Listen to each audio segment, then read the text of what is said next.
नमस्कार दोस्तों। आज हम मध्य प्रदेश की प्रमुख अकादमियों के बारे में चर्चा करेंगे। जैसा कि अभी पूर्व में हम 3-4 टॉपिक मध्य प्रदेश के जीएस के पढ़ चुके हैं, जो आपके पेपर की दृष्टि से इम्पोर्टेंट है, तो प्रत्येक एग्जाम में अभी तक पूछे गए हैं। उसी के साथ में अगला टॉपिक आपका मध्य प्रदेश की अकादमियों के बारे में आज चर्चा करूंगा, जो मध्य प्रदेश की प्रमुख अकादमियां हैं, और इन अकादमियों के माध्यम से ही विभिन्न प्रकार के शास्त्रीय साहित्यकार, संगीतकार एवं नृत्य कलाओं के उन्नयन और विकास की चर्चा की जाती है और उनके उन्नयन और विकास के लिए काम किया जाता है। तो देखेंगे हम मध्य प्रदेश की प्रमुख अकादमियों के बारे में। मध्य प्रदेश की प्रमुख अकादमी, तो दोस्तों इसको हम एक सूत्र के माध्यम से पढ़ेंगे और प्रत्येक सेक्टर को यदि हमें कंप्लीट करना है तो बहुत बड़ा होता है जीएस वाला पार्ट, तो इसको हम कुछ सूत्रों के माध्यम से पढ़ेंगे। तो इसको अकादमियों के बारे में मैं अगला सूत्र बताऊंगा कि जैसे हम देखेंगे कला, साहित्य, ऊका, अला, आदिवासी, कला, साहित्य, हिंदी, सॉरी यहाँ पर दोस्तों हिंदी भी लिखना है, कला, साहित्य, हिंदी, ऊका, अला, आदिवासी, सिंधु, सिंधी, संतु। देखिए दोस्तों इसको आपको एक बार फिर से पढ़ना है। कला, साहित्य, हिंदी, ऊका, अला, आदिवासी, सिंधी, संतु। तो आपको पहली अकादमी के बारे, दूसरी, तीसरी, चौथी, पांचवी, छठवीं, सातवीं, आठवीं, नौवीं और 10वीं, इस प्रकार से दोस्तों आपको टोटल 10 अकादमियों के बारे में आज चर्चा करूंगा। इसके अलावा भी कुछ रविंद्र भवन, भारत भवन और इंदिरा गांधी मानव संग्रहालय की भी बात करेंगे, जो पेपर की दृष्टि से इम्पोर्टेंट है दोस्तों। तो बात करता हूं, अब इसकी डेट भी पूछ ली जाती है दोस्तों। तो जैसा भी मैंने क्रम के आधार पर इसको जमा करके आपको बताया है, यदि आपको ये लाइन याद रहेगी दोस्तों तो आपको क्रमशः डेटा भी याद हो जाएगी दोस्तों। तो 1952, 1954, देखिए 1952 और 94, यदि कला परिषद की बात करते हैं तो 1952 में स्थापना की गई थी, और साहित्य परिषद की बात करते हैं तो 1954 में इसकी स्थापना की गई थी। हिंदी ग्रंथ अकादमी जो पेपर की दृष्टि से बहुत ही इंपॉर्टेंट है, तो हिंदी ग्रंथ अकादमी 1969, 1969 में।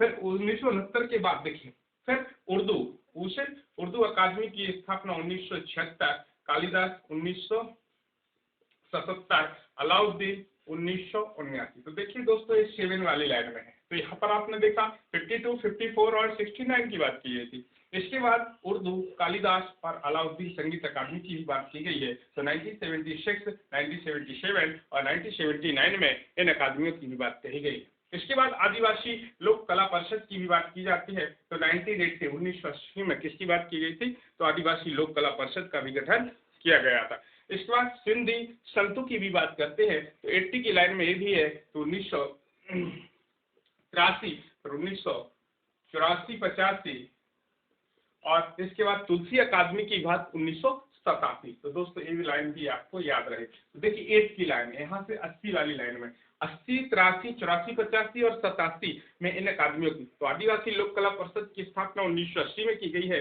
सिंधी अकादमी की स्थापना 1983 में की गई है। संस्कृत अकादमी की स्थापना 1984-85 में की गई है। तुलसी अकादमी की स्थापना दोस्तों कब की गई है? 1987 में। इसी के बाद एक फिर अकादमी, 11वीं अकादमी आती संस्कृति परिषद। संस्कृति अकादमी की भी बात की जाती है कि संस्कृति अकादमी का दोस्तों गठन कब किया गया? संस्कृति अकादमी 2003। तो दोस्तों इसका विस्तृत चर्चा आगे बताऊंगा कि कैसे इसका गठन हुआ है, कितनी अकादमियों को मिला करके संस्कृति अकादमी का गठन किया गया है दोस्तों। तो देखिए सबसे पहले हम चर्चा करेंगे कला अर्थात कला परिषद की बात करेंगे। कला परिषद, तो दोस्तों जैसा कि आपको विदित है कि कला परिषद की स्थापना कब कर दी गई थी? तो 1952 में कला परिषद की स्थापना कर दी गई थी। तो इन सारी अकादमियों के उद्देश्य अर्थात कार्य से क्वेश्चन हमेशा पेपर में पूछा जाता है दोस्तों। तो कला, जैसा कि नाम है कला, अर्थात कलाओं का रंगमंचन के माध्यम से उसका संरक्षण विस्तार करना ही उस अकादमी का दायित्व होता है, अर्थात उद्देश्य होता है। तो यदि आपसे पूछ लिया गया कला परिषद क्या होता है, तो कला परिषद का गठन किस लिए किया गया? राज्य में संगीत, नृत्य, नाटक, ललित कलाओं के उन्नयन, संरक्षण, संवर्धन के और उसके विकास और विस्तार के लिए ही किस अकादमी का काम किया गया, गठन किया गया है? कला परिषद। तो इसको लिख भी सकते हैं कि राज्य में संगीत, नाट्य, नृत्य के संरक्षण और संवर्धन के लिए, संरक्षण और उसके विस्तार और विकास के लिए इस अकादमी अर्थात कला परिषद का गठन किया गया है दोस्तों। क्लियर हुआ दोस्तों? अगली आपको देखना है साहित्य परिषद। तो दोस्तों देखेंगे साहित्य परिषद। साहित्य परिषद की स्थापना 1954 में की गई थी। कब की गई दोस्तों? 1954 में की गई थी। और साहित्य जैसा कि नाम है वैसा ही काम होगा कि साहित्य का बढ़ावा और साहित्यकारों के लिए विकास और उन्नयन की बात किसके द्वारा की गई है? साहित्य परिषद की। तो इसका भी उद्देश्य क्या रहेगा? साहित्य के क्षेत्र में बढ़ावा देने के लिए, साहित्य के क्षेत्र में बढ़ावा देने और साहित्यकारों को पुरस्कृत कर, साहित्यकारों को पुरस्कृत किया जाता है। तो देखिए हर अकादमी के माध्यम से भी मैंने पुरस्कार पढ़ा चुका हूं आपको कि किस किस के माध्यम से पुरस्कार और किस किस क्षेत्र में दिए जाते हैं दोस्तों, तो वो हम पढ़ चुके हैं। तो आपको ये साहित्य परिषद की भी बात करना। साहित्य परिषद का गठन कब किया गया? 1954 में किया गया है। साहित्य के क्षेत्र में बढ़ावा देने के लिए, उनके उन्नयन और विकास के लिए, साहित्यकारों के विकास के लिए किस अकादमी का गठन किया गया था दोस्तों? साहित्य परिषद का गठन किया गया था। इसके बाद दोस्तों ये हिंदी अकादमी इंपोर्टेंट है पेपर की दृष्टि से। हिंदी ग्रंथ अकादमी, तो इसकी स्थापना कब की गई थी? 1969। ये डेट याद रखना है दोस्तों, बहुत कई बार पेपर में पूछी गई है। तो हिंदी ग्रंथ अकादमी की स्थापना 1969 में की गई थी दोस्तों। अब इस अकादमी का उद्देश्य क्या था? यहाँ से पेपर में पूछा जाता है, कई बार पूछा जाता है कि जो विश्वविद्यालय स्तरीय पुस्तकें हैं, कौन सी दोस्तों? विश्वविद्यालय स्तरीय पुस्तकों का जो प्रकाशन होता है, तो लिखना है कि हिंदी माध्यम से, किस माध्यम की? हिंदी माध्यम की विश्वविद्यालय स्तरीय पुस्तकों का, विद्यालय स्तरीय पुस्तकों का प्रकाशन किसके द्वारा किया जाता है दोस्तों? वो हिंदी ग्रंथ अकादमी के द्वारा किया जाता है। तो दोस्तों ये भी याद रखना कि हिंदी माध्यम की जो विश्वविद्यालय स्तरीय पुस्तकों का प्रकाशन किस अकादमी के द्वारा किया जाता है? हिंदी ग्रंथ अकादमी के द्वारा किया जाता है। स्थापना कब की गई थी दोस्तों? 1969 में की गई थी। चौथी, काशी कालिदास अकादमी। कालिदास अकादमी, देखिए दोस्तों कालिदास अकादमी की स्थापना कब? पहले आएगी दोस्तों हिंदी के बाद उर्दू अकादमी को देखिए। पहले उर्दू अकादमी, उर्दू अकादमी के बाद पांचवी रहेगी कालिदास अकादमी दोस्तों। कालिदास, तो देखेंगे दोस्तों पहले उर्दू अकादमी की बात करते हैं। चौथे नंबर पर है 1976 में उर्दू अकादमी। जैसा कि नाम है, देखिए अकादमी के नाम से ही आपको विदित हो जाएगा कि इसका उद्देश्य क्या है। तो उर्दू अकादमी की स्थापना 1976 में दोस्तों की गई थी और इसका उद्देश्य था उर्दू साहित्य का सृजन और उन्नयन करने के लिए किस अकादमी की स्थापना की गई थी दोस्तों? उर्दू अकादमी की स्थापना की गई थी। तो दोस्तों इसको भी याद रखना है कि उर्दू अकादमी की स्थापना किस लिए की गई थी दोस्तों?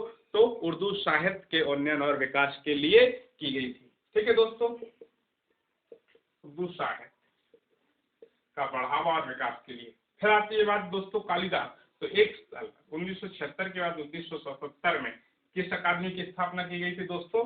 तो कालिदास अकादमी। जैसा कि आप जानते हैं कालिदास अकादमी, अब इनका स्थान भी पूछा जा सकता है दोस्तों, तो स्थान भी बहुत जरूरी है दोस्तों। जैसे ए भी आपकी कहाँ थी? भोपाल। स्थान सभी के जरूर है। कला परिषद भी भोपाल में है, भोपाल साहित्य परिषद भी भोपाल में, हिंदी ग्रंथ अकादमी भी आपकी भोपाल में है दोस्तों, और उर्दू अकादमी भी आपकी पूछी जाए तो कहाँ पर? भोपाल में। ये चारों भोपाल में दोस्तों। लेकिन कालिदास अकादमी की यदि बात कही जाएगी तो दोस्तों कहाँ पर है? उज्जैन। कहाँ पर है दोस्तों? उज्जैन में है। तो ये भी याद रखना है कि कालिदास अकादमी कहाँ पर की गई थी? उज्जैन में। क्लियर दोस्तों? उज्जैन में है, तो ये आपको याद रखना है। अब बात आती है कि इसका उद्देश्य क्या था? तो कालिदास की परंपरा को समृद्ध और संरक्षित करने के लिए दोस्तों, कालिदास की परंपरा को समृद्ध और संरक्षित करने के लिए, कालिदास की परंपरा और, तो ये याद रखना है दोस्तों, कालिदास की परंपरा को समृद्ध और संरक्षित करने के लिए, परंपरा को समृद्ध और संरक्षित करने के लिए और संस्कृत साहित्य के लिए भी बढ़ावा देने के लिए भी कालिदास अकादमी प्रयासरत कर रही है दोस्तों। इसके बाद छठवीं अकादमी देखिए दोस्तों, तो कालिदास का छठवीं थी अलाउद्दीन खां संगीत अकादमी दोस्तों। ये भी कई बार पेपर में दोस्तों पूछी गई है 1979। तो देखिए दोस्तों ये 7 वाली लाइन की तीनों याद रखना है, उर्दू, कालिदास और अलाउद्दीन। जैसा कि कला साहित्य हिंदी, ऊ का अला, आदिवासी सिंधी संतु। यदि आदिवासी बीच में आता है तो थोड़ा इसको यदि हम कर देंगे तो कला साहित्य हिंदी, ऊ का अला, सिंधी संतु याद कर सकते हैं। कालिदास आदिवासी को आप वैसे भी याद रख सकते हैं दोस्तों। क्लियर, ये भी रहेगा। तो अब बात आती है अलाउद्दीन खां संगीत अकादमी की बात। 1979 में इसकी स्थापना की गई थी। इसका भी स्थान पूछा जाता है तो मैहर सतना में। कहाँ पर है दोस्तों? मैहर सतना। अब परंतु मैहर स्वयं जिला बन चुका है दोस्तों, ये भी याद रखना है, क्योंकि 52 से लेकर अब वर्तमान में 55 जिले मध्य प्रदेश के हो चुके हैं और सतना से पृथक होकर के मैहर अलग जिला बन चुका है अभी वर्तमान में। तो ये भी याद रखना है दोस्तों। इसके बाद बात आती है कि अलाउद्दीन खां संगीत अकादमी की स्थापना क्यों की गई? तो संगीत के क्षेत्र में बढ़ावा देने के लिए दोस्तों, कि यह कलाकारों की संगीत व उनकी विधाओं को प्रोत्साहित करने के लिए। तो ये भी आप याद कर सकते हैं कि कलाकारों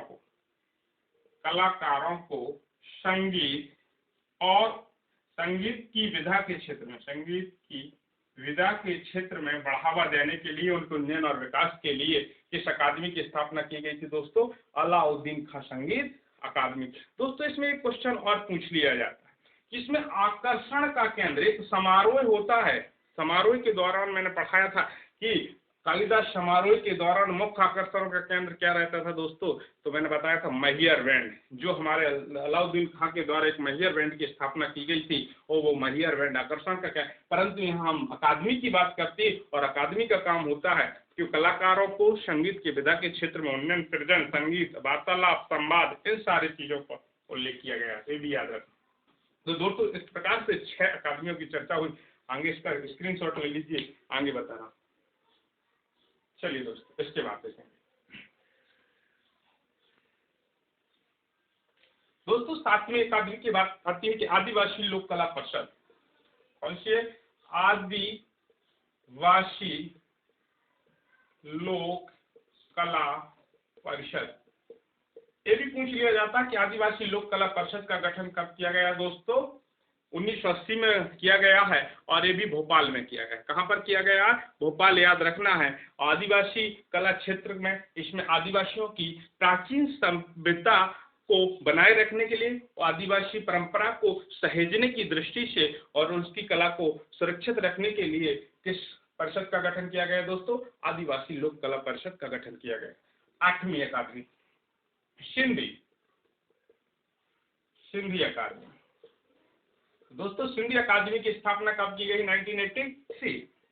1993 में सिंधी अकादमी, जैसा नाम सिंधी अर्थात सिंधी साहित्य के लिए, सिंधी साहित्य को संरक्षित करने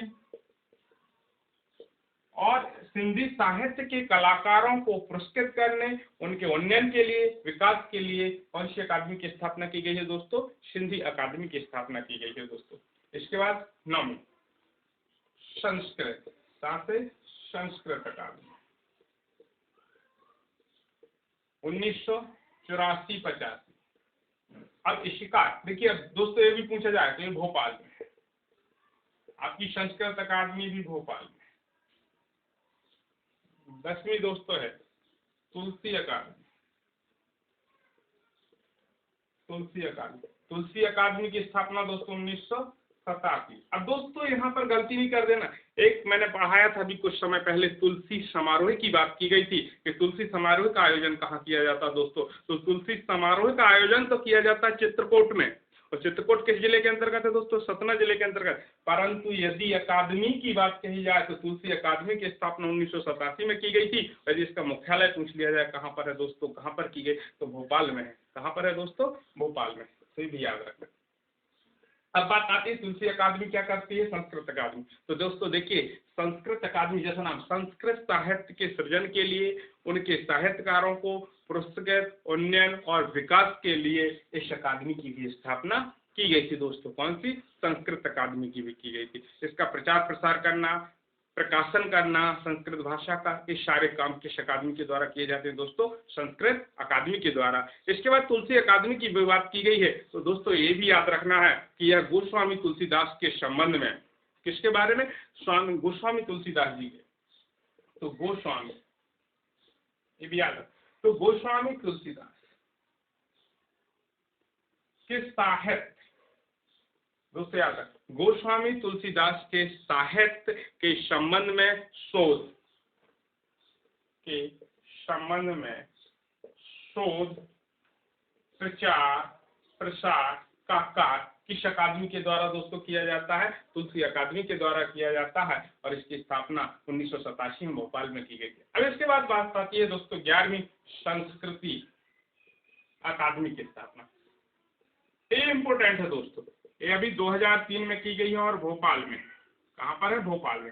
अब बात आती है कि इसका गठन कैसे किया गया दोस्तों, तो ये याद रखना है दोस्तों, ये बहुत इंपॉर्टेंट है कि संस्कृति अकादमी में कला साहित्य, कला परिषद, साहित्य परिषद और कला साहित्य के बाद आपकी दोस्तों 2 अकादमी और रहेंगी, अलाउद्दीन खां भी रहेगी, आदिवासी लोक कला परिषद।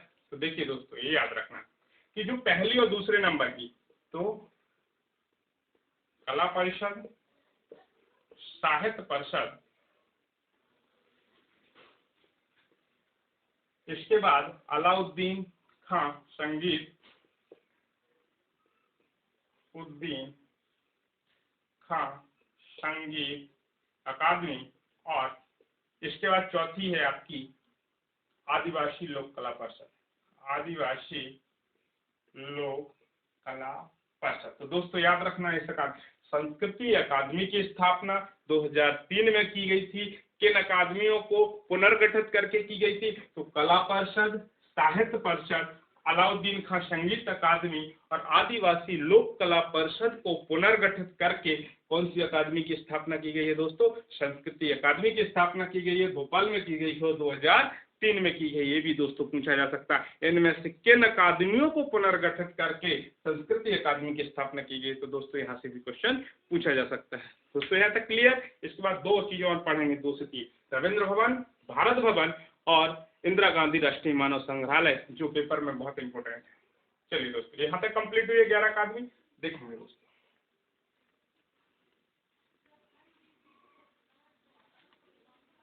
अब दोस्तों ये 11 अकादमी के बाद मैंने 3 नाम और लिए हैं। एक रविंद्र भवन की बात है, रविंद्र भवन। एक आता है भारत भवन, कौन सा दोस्तों? भारत भवन। एक आता है इंदिरा गांधी राष्ट्रीय मानव संग्रहालय, इंदिरा गांधी राष्ट्रीय मानव संग्रहालय। देखिए दोस्तों इन 3 चीजों के बारे में आपको पढ़ना है दोस्तों, ये इंपॉर्टेंट है। तीनों के तीनों अब देखिए, एक कई बार पेपर में पूछा जाता है, ऑप्शन में कोलकाता, दिल्ली, भोपाल, इंदौर दिया जाता है। तो इंदिरा गांधी राष्ट्रीय मानव संग्रहालय कहाँ पर है? भोपाल। भारत भवन कहाँ पर है? भोपाल में दोस्तों। रविंद्र भवन कहाँ पर है दोस्तों? भोपाल में। इस सबसे पहली बात तो है कहाँ पर स्थित है, यहीं से सीधा सीधा क्वेश्चन पूछ लिया जाता है पेपर में कि रविंद्र भवन कहाँ पर है, भारत भवन कहाँ पर है, इंदिरा गांधी राष्ट्रीय मानव संग्रहालय भी कहाँ पर है दोस्तों। अब यहाँ से क्वेश्चन पूछा जाता है कि रविंद्र भवन में क्या क्या किया जाता है दोस्तों।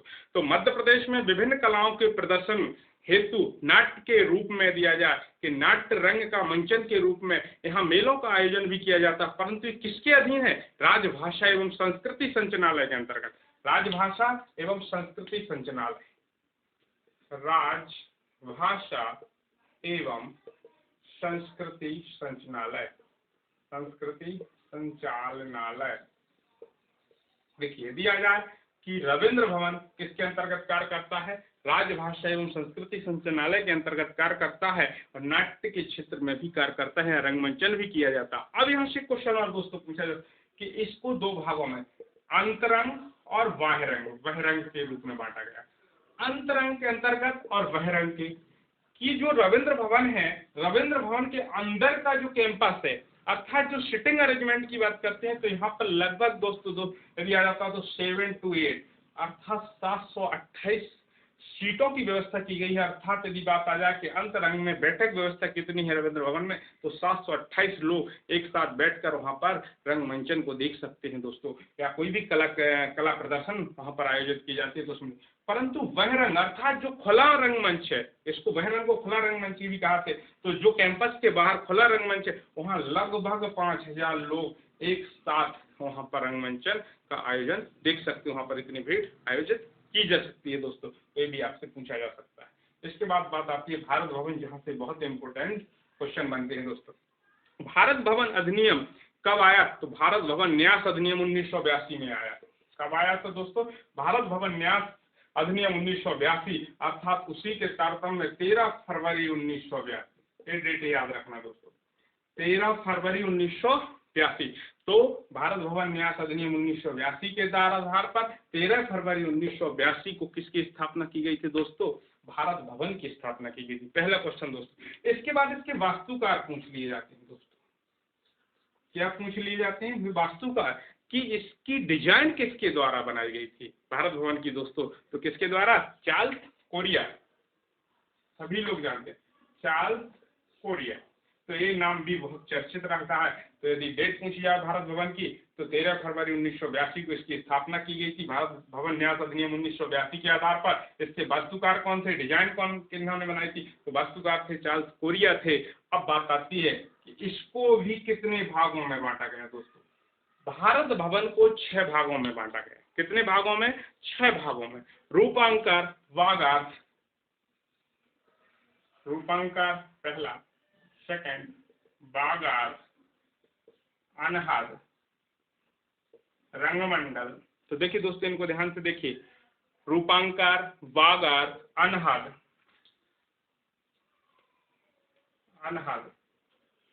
रंगमंडल, पांचवा और छठवां। देखिए, तो रूपांकर, वागार्थ, अनहद, रंगमंडल, इसके बाद है रंगमंडल के बाद ललित और आकार, ललित और छठवां आकार। ये भी दोस्तों पूछा जाए कि भारत भवन को कितने भागों में बांटा गया? 6 भागों में, रूपांकर, वागार्थ, अनहद, रंगमंडल, ललित और आकार। इसका डिटेल नहीं पूछा जाएगा, जब मैथ्स लिखेंगे तो वहां पर इसकी डिटेल की चर्चा करूंगा मैं दोस्तों, अभी केवल आपको पार्ट याद रखना। अब दोस्तों यहाँ पर बात आती है इंदिरा गांधी राष्ट्रीय मानव संग्रहालय की बात कही जाती है। तो 21 मार्च 1977। इसके बाद दोस्तों 1977 के बाद 1985, 1985 के बाद 1993। देखिए दोस्तों, एक 3-4 डेट याद रख, एक सबसे पहले 77, फिर 85 और इसके बाद 93। तो दोस्तों इसके बारे में भी थोड़ा समझिए कि इंदिरा गांधी राष्ट्रीय मानव संग्रहालय का प्रारंभिक गठन की बात पूछी जाएगी तो 21 मार्च 1977 में भोपाल में मानव संग्रहालय के रूप में गठित कर दिया गया था। यदि आ जाए कि राष्ट्रीय मानव संग्रहालय का नामकरण कब किया गया, तो राष्ट्रीय मानव संग्रहालय, राष्ट्रीय मानव संग्रहालय। तो यदि आ जाए 1985 में उसका नामकरण क्या कर दिया गया था दोस्तों? राष्ट्रीय मानव संग्रहालय। लेकिन उसके बाद हमारी स्वर्गीय प्रधानमंत्री इंदिरा गांधी के नाम पर इसका नाम बदलकर 1993 में क्या कर दिया गया था? इंदिरा गांधी राष्ट्रीय मानव संग्रहालय कर दिया गया था दोस्तों। तो ये नाम गठन हुआ था 21 मार्च 1977 को, मानव संग्रहालय था, फिर उसको बना करके 1985 में राष्ट्रीय मानव संग्रहालय के रूप में, और इसके बाद 1993 में उसका नाम क्या कर दिया गया था? इंदिरा गांधी राष्ट्रीय मानव संग्रहालय कर दिया गया था। अब बात आती है कि ये कहाँ? श्यामला हेल्थ भोपाल में है दोस्तों, ये भी पूछ लिया जाता है कहाँ पर है, तो श्यामला हेल्थ भोपाल में है। और दोस्तों यहाँ पर ये भी पूछ लिया जाता है इसमें क्या है, किस उद्देश्य से इसका गठन किया गया था? तो मानव विकास की जो यात्रा की कहानी, अर्थात प्राचीन से लेकर जो सभ्यता का उदय कैसे हुआ है, मानव सभ्यता का विकास कैसे हुआ है, तो मानव विकास की यात्रा का वर्णन हमारे भारत इंदिरा गांधी राष्ट्रीय मानव संग्रहालय में देखने को मिल सकता है। तो इसका दिया जाए उद्देश्य किस लिए गठित किया गया था, तो मानव विकास की सभ्यता के ध्यान में रखते हुए इस संग्रहालय का गठन किया गया था, इंदिरा गांधी राष्ट्रीय मानव संग्रहालय का गठन किया गया था। दोस्तों ये हुआ हमारा कंप्लीट। थैंक यू, धन्यवाद। अगले टॉपिक में अगली चर्चा करेंगे।